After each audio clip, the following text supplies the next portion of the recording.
Welcome back, ladies, to talking about week 2 of our Samson series. I hope that you have been praying for the men in your life, for your husbands, brothers, cousins, uncles, nephews, and of course your sons. I left that important group off, which is such a surprise since I am a mom of boys. But trust me, I am fervently praying for those young men of mine that they will become great men of God and godly husbands. So all of you mamas out there with daughters, you're welcome. Now, Craig said some really great things this week and shared great passages. One of the things that stuck out with me was emotions aren't bad, but being driven by them is. So important to remember. Just like money's not bad, but the love of it is. So we have to remember that something may not necessarily be bad, but we can't let it be the driving force in our life.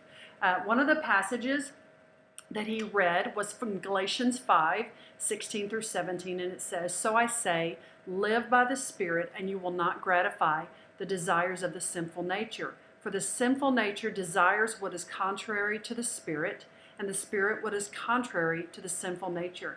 They are in conflict with each other, so that you do not do what you want." And I know many of you out there have felt that conflict between the flesh and the spirit. You know what you should do, and you don't do it. Been there, done that, got the t-shirt, wear it daily. The bottom line is, I've often said in this kind of battle that when we think about all the things we shouldn't do, we're going to fail. But when we feed the Spirit, the flesh will starve.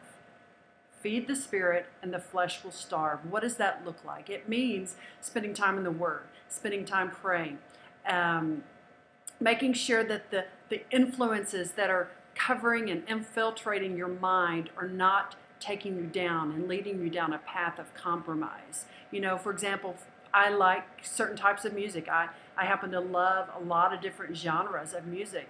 But if I listen to a certain kind for long periods of time, it'll take my mind back and it'll cause me to think things and possibly even just start to take little steps off the narrow path that I know God's called me to be on. So I have to be real careful with that.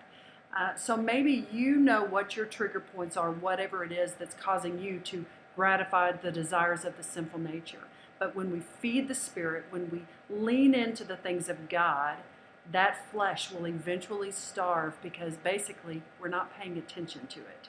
So that's my challenge today. Quit paying attention to the flesh, feed the Spirit, and eventually we will be walking with God wholeheartedly and devoted to Him. I hope this has helped. I will be back next week with some more thoughts, and do have yourselves a lovely day.